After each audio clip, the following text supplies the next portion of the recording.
అందరి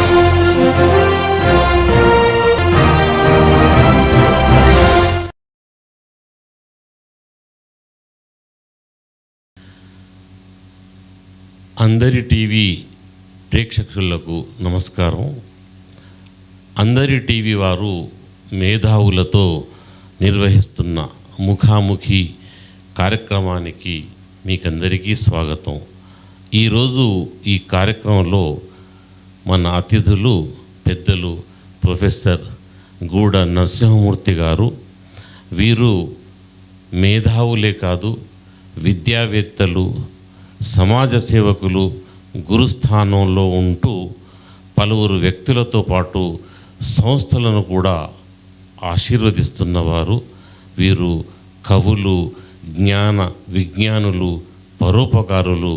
అంతేకాదు వరంగల్, తెలంగాణలతో పాటు భారతదేశానికి సైతం మంచిని, మానవత్వాన్ని బోధించగల పరిపక్వత చెందిన మహనీయులు. వీరికి మన అందరి పక్షాన స్వాగతం. సార్ నమస్కారం. నమస్కారం సార్. నమస్కారం. ముందు మీ వ్యక్తిగతం గురించి కొంత చెప్పండి సార్. నేను గట్లకాండపర్తి అనే గ్రామంలో 1949లో జన్మించాను. గట్లకాండపర్తి గ్రామం షాయంపేట మండలం, వరంగల్ జిల్లాలో ఉంది. మాది ఒక దిగువ మధ్యతరగతి కుటుంబం. మా నాన్న వైదిక వృత్తిలో ఉండేవాడు, అమ్మ గృహిణి, ముగ్గురు సోదరులము, ముగ్గురు అక్కచెల్లెళ్ళు. నేను ఉపాధ్యాయ వృత్తిలో ప్రవేశించి రిటైర్మెంటు సమయానికి ప్రొఫెసర్గా కాకతీయ యూనివర్సిటీ నుంచి రిటైర్ కావడం జరిగింది. ప్రస్తుతం 78 సంవత్సరాలు నడుస్తున్నది నా వయస్సు. భార్య శాంతాదేవి, ఆమె కూడా గృహిణి, 2 పిల్లలు. మా అబ్బాయి ఐఐఎం కోజికోడ్లో ప్రొఫెసర్గా పనిచేస్తున్నాడు, పేరు ప్రొఫెసర్ శ్రీధర్. మా అమ్మాయి రమావాణి, ఆమె కూడా ఎంకామ్ పిహెచ్డి చేసింది, గృహిణిగా ఉంది హైదరాబాద్లో ప్రస్తుతం. ఇది నా వ్యక్తిగతం. చాలా సంతోషం సార్. దేవుడు చాలా చల్లగా మిమ్మల్ని చూస్తున్నట్టు అర్థమవుతున్నది. Well settled family. స్వతహాగా మిమ్మల్ని చూస్తే కూడా గౌరవభావం కలుగుద్ది సహజ సిద్ధంగానే. లోపల ఒక అద్భుతమైన గొప్ప వ్యక్తి దాగినాడు అనిపిస్తుంది. ఆ వ్యక్తిని మీరు ఎట్లా శిల్పించుకున్నారు ఒకసారి మా ప్రేక్షకులకు దయచేసి. మీకు చాలా థ్యాంక్స్ అండి.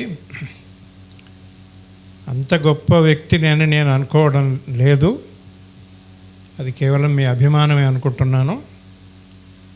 కాకపోతే నేను ఒక ప్రయత్నంలో ఉన్నాను, అలవాటు చేసుకుంటున్నాను. మంచిగా ఆలోచించటం, ఎవరికైనా మంచి చేసే ప్రయత్నం చేయడం, మనసును ఎప్పటికీ కూడా స్వచ్ఛంగా ఉంచుకునేటువంటి ప్రయత్నం చేయడం, ఎవరిని ద్వేషించకపోవడం,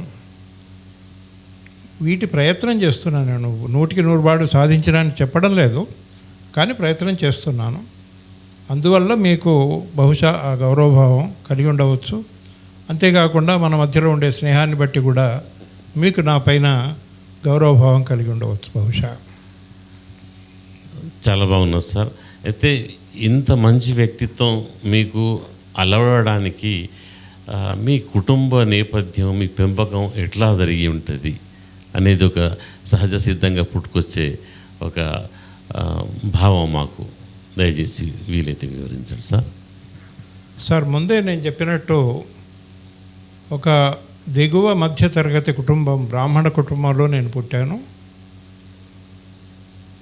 3 మగపిల్లలు, 3 ఆడపిల్లలు, మొత్తం 6 మందితోని సంసారం వెళ్ళదీయడం అనేటువంటిది కొంచెం భారమైనటువంటి ప్రయత్నమే. నాన్నగారు చాలా మంచివాడు, మంచి పేరుంది. ఆయన వైదిక వృత్తిలో ఉండేవాడు.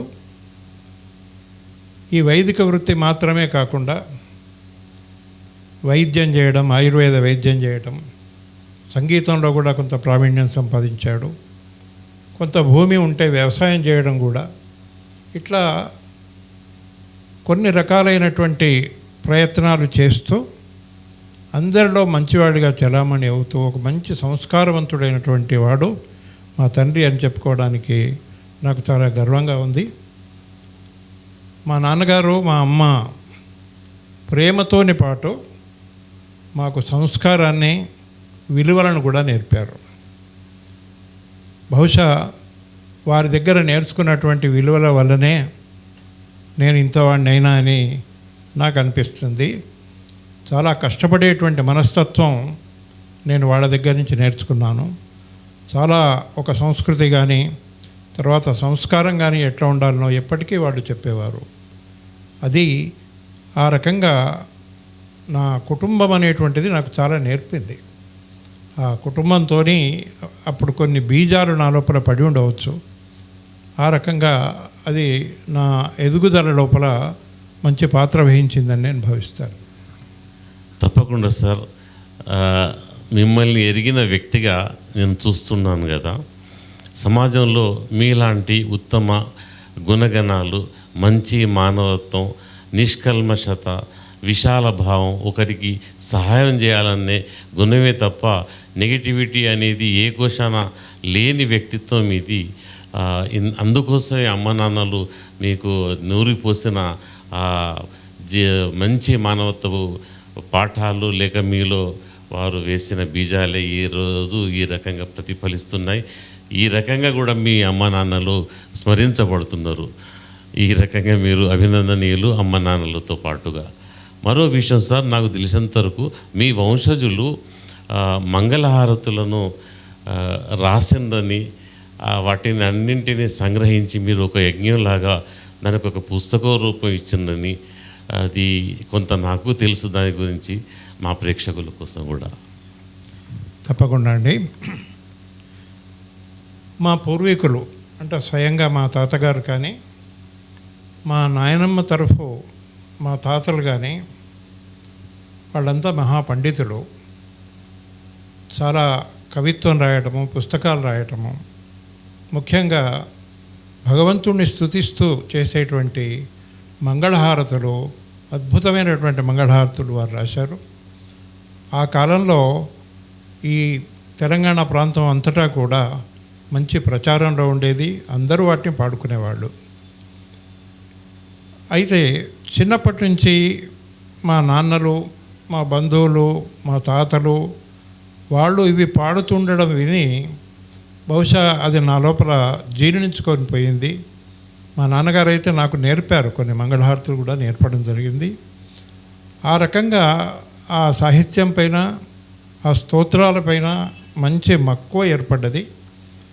సరే, ఉద్యోగంలో ఉన్నప్పుడు నేను అంతగా పట్టించుకోకపోవచ్చు. పదవీ విరమణ చేసిన తర్వాత ఇటీవలి కాలంలో ఆ వారసత్వ సంపద అంటే దాదాపు ఒక 50-60 సంవత్సరాలు గడిచిపోయినాయి. దాదాపు చాలామంది ఆ మంగళహారతులను మర్చిపోవడం జరిగింది. ముఖ్యమైనటువంటి కొన్ని మంగళహారతులు ఇప్పుడు పాడేవాడు లేకుండా పోతున్నారు. అంత అద్భుతమైనటువంటి సాహితీ సంపద, అద్భుతమైనటువంటి సంగీత సంపద, మన వారసత్వం, మనం దాన్ని కాపాడుకోవాలి, దాన్ని కొనసాగించాలి అనేటువంటి తపనతోని నేను ఈ మంగళహారతులను సేకరించడం జరిగింది. మంగళహారతులన్నీ కూడా ప్రింట్ రూపంలో లేవు, రాత రూపకంలో కూడా కొన్ని ఉన్నాయి, కొన్ని లేవు.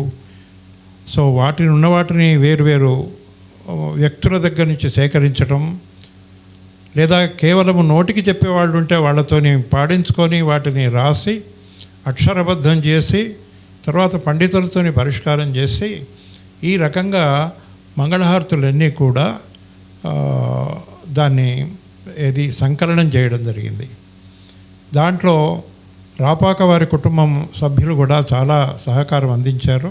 మేమందరం కలిసి చేసినటువంటి యొక్క సమిష్టి ప్రయత్నం. రాపాక కాశీనాథరావు గారు, తర్వాత మా గూడా జగదీశ్వర శర్మ, మేమంతా కలిసి ప్రయత్నం చేసి మంగళహారతులను వీడియో రికార్డ్ చేశాము. ఈ మంగళహారతులను ఆడియో వీడియోల రూపంలో చేసి వాటిని యూట్యూబ్లో అప్లోడ్ చేయడం జరిగింది. తర్వాత ఒక యూట్యూబ్ ఛానల్ ఓపెన్ చేయడం జరిగింది. తర్వాత ఈ అందరికీ అందుబాటులో ఉండాలనే ఉద్దేశంతో దాన్ని ఒక పుస్తకం రూపంలో కూడా ఇటీవలి కాలంలో ఆవిష్కరింపజేయడం జరిగింది. ఈ రకంగా కొంచెం సంతృప్తి, మా పూర్వీకుల యొక్క సాహిత్యాన్ని కొంతవరకు బతికించుకోగలిగినాను అనేటువంటి సంతృప్తి. ముఖ్యంగా మీకు చాలా కృతజ్ఞతలు చెప్పాలి. ఎందుకంటే మంగళహారత ఆవిష్కరణ సభలో మిమ్మల్ని ఆహ్వానించగానే మీరు వెంటనే మన్నించి ఆ సభకు రావటమే కాకుండా అందులో నుండి ఒక మంగళహారతిని వినిపించమని కోరగానే మీరు అద్భుతంగా ఆ మంగళహారతిని వినిపించడం అనేది అక్కడ ఉన్నటువంటి ప్రేక్షకులను అందరినీ కూడా పరవశింపజేసింది.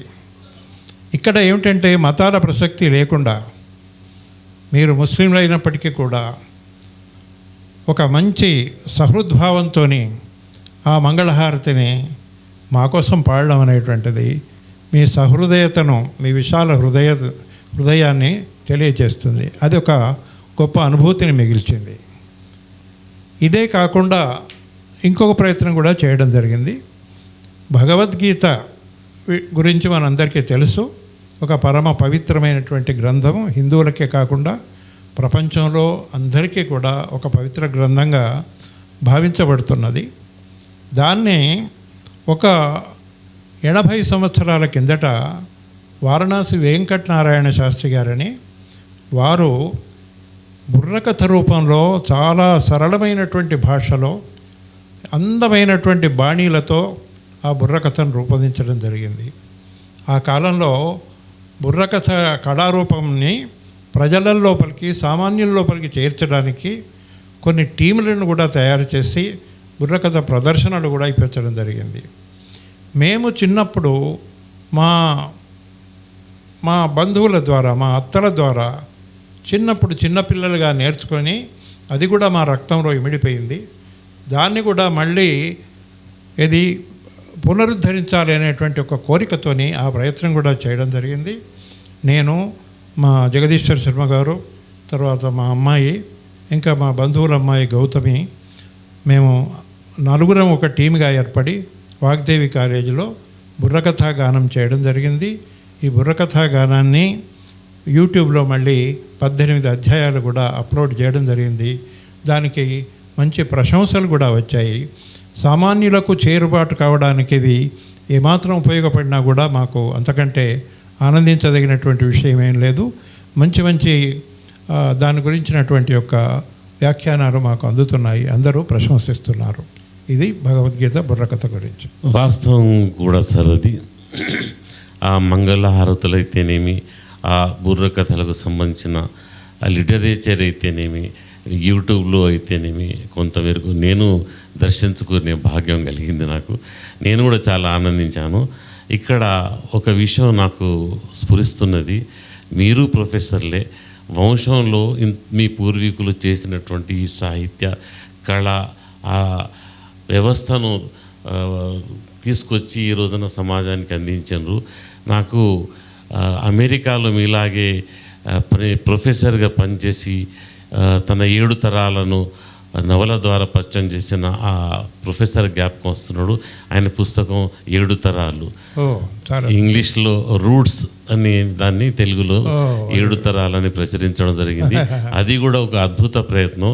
ఈ సందర్భంగా నాకు మీరు ప్రొఫెసర్లే, వారు ప్రొఫెసరే, ఆ విషయం జ్ఞాపకం రావడం అది ఒక అదృష్టం, మా ప్రేక్షకులు చేసుకున్న భాగ్యం కూడా. దాని తర్వాత నేటి ఈ దైనందిక జీవితం బిజీ అవుతున్నది, అందరూ ఒక రకంగా అసహనానికి గురవుతున్నారు. ఇలాంటి దశల్లో ప్రతివాడు ఏదో ఒక కళను నేర్చుకోవాలి అనే ఒక అభిప్రాయం ఆ, ముఖ్యులు కొందరు వెల్లడిస్తున్నారు. ఇట్లా మనిషి కళలు నేర్చుకోవాల్సిన అవసరం ఉన్నదనే విషయం క్రమక్రమంగా వ్యాపిస్తూ పోతున్నది. ఈ విషయంలో మీరేమంటారు? ఎందుకంటే మీరు కూడా కొంత సాహితీ సేవ చేసినారు, దాని తర్వాత ఇతరత్ర కూడా మీరు కళలను నేర్చుకునే క్రమంలో ఉన్నారు. మీ అనుభవం నుంచి ఈ విషయాన్ని మీరు ఎట్లా చూస్తున్నారు? సార్, దీని గురించి చెప్పడానికి ముందు మీరు ఇంతకుముందు అన్న ఒక మాట గురించి 2 మాటలు చెప్పదలుచుకున్నాను. ఇది రూట్స్ 7 తరాల అనేటువంటి ఒక పుస్తకాన్ని ఒక ప్రొఫెసర్ గారు రాశారని. నిజంగా కూడా ఇప్పుడు మన సమాజంలో నాకు అనిపించేటువంటి ఒక లోపం ఏమిటంటే, మన పూర్వీకులను మనం దాదాపుగా మర్చిపోతున్నాం. వాళ్ళు ఎంతో కష్టపడ్డారు, ఎంతో కష్టపడి ఎంతో కృషి చేసి, అప్పుడు ఏమి సాంకేతిక పరిజ్ఞానం లేనప్పటికీ కూడా, డబ్బులు లేనప్పటికీ కూడా చాలా కష్టపడి మనల్ని పెంచడమే కాకుండా అద్భుతమైనటువంటి సాహిత్యాన్ని, అద్భుతమైనటువంటి సంగీతాన్ని, ఇంకా చాలా అద్భుతమైనటువంటి విషయాలను మన వారసత్వంలో మన తాతలు తండ్రులు మన తరతరాల వాళ్ళు సృష్టించారు. మనము వాళ్ళను జ్ఞాపకం ఉంచుకోవాలి. 7 తరాలు కాకుండా కనీసం 3 తరాలు 4 తరాలు మన తండ్రి ఏం చేసేవాడు, ఆయన విశేషాలు ఏమిటి, మన తాత ఏం చేసేవాడు, మన అంతకంటే ముందు ఉండేటువంటి తాత ఏం చేసేవాడు, కనీసం 3-4 తరాలు వాటి గురించినటువంటి వారసత్వ పరిజ్ఞానం అనేటువంటిది ఈ కాలంలో యువతకు చాలా చాలా అవసరమైనటువంటిది. మరిచిపోకూడదు. మన పూర్వీకులను, మన వంశాన్ని, మన పుట్టిన నేలను, మన జన్మభూమిని మరిచిపోవద్దు. మన వారసత్వ సంపదను మరిచిపోవద్దు. ఇది తప్పకుండా కొనసాగించాల్సినటువంటి అవసరం ఉన్నది. ఇది తల్లిదండ్రుల బాధ్యత కూడా. తల్లిదండ్రులు కూడా చదువు నేర్పించవచ్చు, అన్నీ నేర్పించవచ్చు, కానీ దానితో పాటు మీ కులం ఏమిటి, మీ వంశం ఏమిటి, మీ తాతలు ముత్తాతలు ఏం చేసేవాళ్ళు, ఏ రకంగా మిమ్మల్ని పైకి తీసుకొచ్చిండ్రు, ఈ విషయాలన్నీ కూడా చెప్తే అదొక గర్వకారణం అన్నమాట. ఇది ఒకటి సమాజంలో లోపంగా కనిపిస్తుంది. సో వీలైనంత వరకు దాన్ని దృష్టికి తీసుకురావాలనేది ఒక చిన్న ప్రయత్నం చేస్తున్నాను. ఇది మీరు చెప్పిన విషయము. తర్వాత రెండవది కళలు, లలిత కళలు అనేటువంటివి మన సమాజంలో చాలా ముఖ్యమైనటువంటి పాత్ర వహిస్తున్నాయి. మనకు చాలా కాలం కిందట బహుశా చాలామంది గుర్తుంటుంది, ముత్యాల ముగ్గులో రావు గోపాలరావు అంటాడు ఒక డైలాగు. ఏమంటాడు? మనిషి అన్నాక కాస్త కళాపోషణ ఉండాలి, మనిషి అన్నాక కళాపోషణ ఉండాలి. అది సినిమా డైలాగే కాదు, నిజంగా కూడా మన జీవితంలో కళాపోషణ అనేటువంటిది ఉండాలి. ఎన్నో రకమైనటువంటి లలిత కళలు మనం చూస్తున్నాము. సంగీతం కావచ్చు, కవిత్వం కావచ్చు, నృత్యం కావచ్చు, డ్రాయింగ్ కావచ్చు, పెయింటింగ్ కావచ్చు, మిమిక్రీ కావచ్చు, ఎన్నో కళలు. ఇవి మనిషికి ఒక ఆహ్లాదాన్ని కలిగిస్తాయి, ఆనందాన్ని కలిగిస్తాయి. ఉదాహరణకు సంగీతమే తీసుకుంటే మన దగ్గర ఉన్నదన్నమాట, శిష్యుర్వేత్తి పశుర్వేత్తి అంటారు. అంటే సంగీతము కేవలము మాటలు మాట్లాడే వాళ్ళనే కాకుండా ఒక చిన్న పిల్లవాడిని కూడా సంగీతం కనుక చదివితే, జోలపాట పాడితే ఆనందిస్తాడు, నిద్రపోతాడు. అట్లానే పశువులు కూడా సంగీతాన్ని ప్రేమిస్తాయి. నాగుపాము, విషం ఉన్నటువంటి నాగుపాము కూడా సంగీతానికి లొంగిపోతుంది. అద్భుతమైనటువంటి శక్తి సంగీతానికి ఉన్నాయి. అట్లనే సాహిత్యం. నేను అనుకుంటా కళలు అంటే మన భావాలను చాలా అందంగా వ్యక్తీకరించేటువంటి రూపమే కళ. బాగుంది. అది సంగీతం ద్వారా వ్యక్తం చేయవచ్చు, సాహిత్యం ద్వారా వ్యక్తం చేయవచ్చు, నృత్యం ద్వారా వ్యక్తం చేయవచ్చు, ఇంకా ఏ రకంగానైనా వ్యక్తం చేయవచ్చు. ఈ అందమంగా వ్యక్తం చేసేటువంటి ఒక కళ ఏదైతే ఉన్నదో, ప్రతివాడు కూడా ఏదో ఒక కళ లోపల కొంత కాకపోతే కొంతైనా ప్రవేశమో ప్రావీణ్యతో సంపాదించుకుంటే, ఇప్పుడు ఇవాళ రేపు చాలా బిజీ లైఫ్ ఉన్నది. మనము ఉరుకులు పరుగుల జీవితం లోపల అలసిపోతున్నాము, చాలా స్ట్రెస్కు గురవుతున్నాము. దీని నుంచి మనిషికి ఉపశమనం కావాలంటే కళ, ఒక హాయిగా ఒక పాట పాడండి, హాయిగా ఒక మంచి మ్యూజిక్ వినండి, లేదా ఒక డ్యాన్స్ను చూడండి. మీకు లోపల ఉండేటువంటి ఒత్తిడి అనేటువంటిది మాయమైపోతుంది. కాబట్టి ఈ కళల ప్రాధాన్యత చాలా ఉన్నది. అందుకోసం ఇవాళ రేపు ఏం చేస్తున్నారు అంటే అది చాలా ఆవశ్యకత కూడా. ఎందుకంటే పిల్లలకు వాళ్ళ చదువులతోని పాటు ఒక డ్యాన్స్ నేర్పించటం లేదా ఒక సంగీతం నేర్పించటం ఇటువంటిది కొంతమంది తల్లిదండ్రులు చేస్తున్నారు. అది చాలా అవసరం కూడా. వాళ్ళు నిజంగా డాన్సర్ కాకపోవచ్చు, కానీ నేర్చుకున్న తర్వాత ఆ అనుభూతులు అనేటువంటివి, ఆ స్మృతులు అనేటువంటివి వాళ్ళకు మంచి జ్ఞాపకాలను మిగిస్తాయి. కొంతమందికి ఉద్యోగం వేరే కావచ్చు, వృత్తి ప్రవృత్తి అని 2 రకాలుగా ఉంటుంది. ఉద్యోగం చేయడం అనేటువంటిది వృత్తి అయితే, ఈ కళ అనేటువంటిది ప్రవృత్తి అవుతుంది. కొంతకాలానికి ఏమవుతుంది, ప్రవృత్తినే వృత్తిగా మారిపోవచ్చు. ఉదాహరణకు రిటైర్మెంట్ తర్వాత ప్రొఫెసర్ తిరుపతయ్య గారి వాళ్లకు, అలాంటి మహానుభావులు వాళ్లకు సంగీతం ఒకప్పుడు ప్రవృత్తిగా ఉండేది, ఇప్పుడు వృత్తిగా మారిపోయింది. అంత అద్భుతమైనటువంటి శక్తి కళలకు ఉన్నది. కాబట్టి కళలను తప్పకుండా ఆదరించాలి. మనం ఒక వ్యక్తిగత స్థాయి లోపలనే కాకుండా సమాజంలో ప్రభుత్వం కూడా కళలను ప్రోత్సహించడానికి ప్రయత్నం చేయాలి. ఎందుకంటే కళలు అనేవి మన సంస్కృతికి నిదర్శనం. సంస్కృతిని కాపాడుకోవడానికి కళలు ఉపయోగపడతాయి. కాబట్టి ఇది ప్రభుత్వము, సమాజము అందరి బాధ్యత. సో కళలకు చాలా ప్రాధాన్యత ఉన్నదని నేను భావిస్తాను. చాలా సంతోషం సార్, చాలా వివరంగా మంచిగా చెప్పినారు. ఈ చర్చలో మీరు దీన్ని లేవనెత్తుతూ మొదట్లో తన వంశజులను జ్ఞాపకం ఉంచుకోవాలి అనే విషయం చెప్పినారు. నేటి ఈ సమాజంలో నేటి పిల్లలు వాళ్ళకు తన ముత్తాత ఎవరో తెలియని పరిస్థితులలో మీరు 7 తరాలు వెనక్కి కూడా వెళ్ళాల్సిన అవసరం ఉన్నదనే విషయం చెప్పినారు. అది నేటి సమాజంలో నేటి యువతకు చాలా ఉపయోగపడే ఆలోచింపజేసే విషయం. దాని తర్వాత కళలు నేర్చుకోవడం గురించి ప్రస్తావించారు, చాలా అవసరం.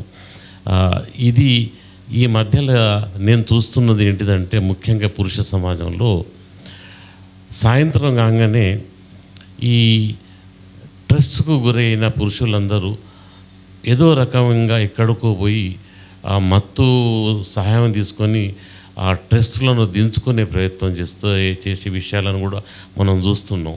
అయితే అటువంటి వారందరూ ఒకవేళ ఏదైనా కళ నేర్చుకుంటే మీరు అన్నట్టుగా తన స్ట్రెస్ను తగ్గించుకోవడానికి అది సాహిత్యం అయితేనేమి, సంగీతం అయితేనేమి, నృత్యం అయితేనేమి, లేకుంటే ఇతరత్ర ఏదైతేనేమి అది బాగా ఉపయోగపడే అవకాశాలు ఉన్నాయి.